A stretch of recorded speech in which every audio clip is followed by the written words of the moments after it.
Hi, this is Adam Bragg from the Cisco Defence Orchestrator team.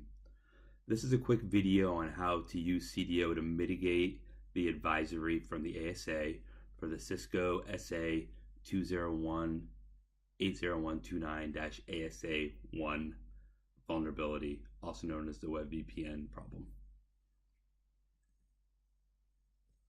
So with CDO, it's very easy to find all your devices that have WebVPN enabled.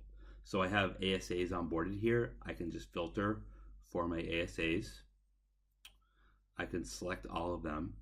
And with our bulk command line tool, I can now bring up a command and run against the entire subset of my ASAs across my enterprise.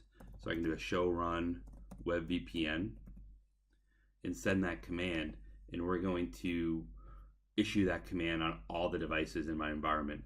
I have 5 here. It could have been 55. It could have been 555. So we see we have 2 responses that came back. 5 devices came back with it done. They have no WebVPN configured on them.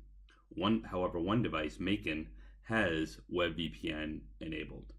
So we know that that's a device that potentially either needs WebVPN turned off, or it needs to be upgraded to a level of code that mitigates the vulnerability.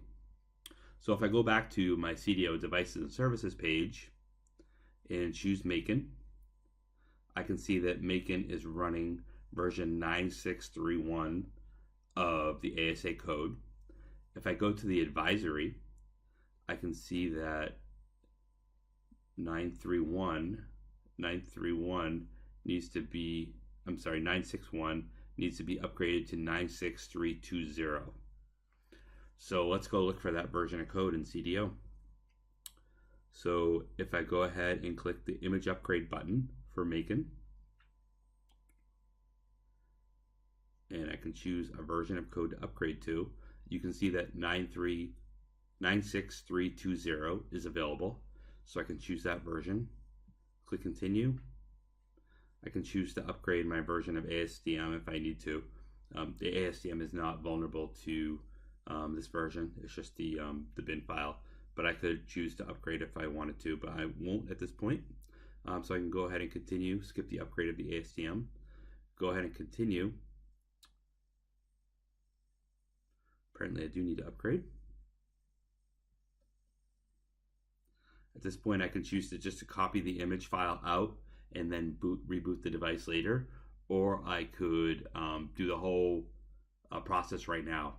So with this, when I click on perform upgrade, CDO is going to push that new version of code out to this ASA, and then it will run the update, reset the boot record, and run the upgrade, which is essentially a reboot.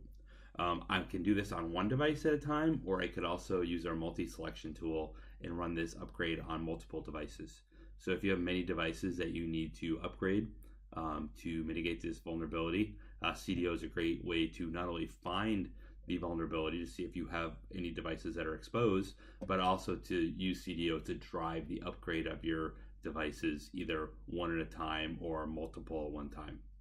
I'm going to let this continue to run. Right now we're pushing the image file out, and when this whole process is over, the device will have been rebooted with the new version of code, and when we come back in a few minutes, the ASA will be up to date and that vulnerability will be non-existent on this ASA. So thank you for your time, and if you have more information, if you need more information, please visit getcdo.com, and we have more information about how to obtain CDO and how you can get into an organization to make life easy for you anytime a reason to upgrade your device comes up. Thanks. Have a great day.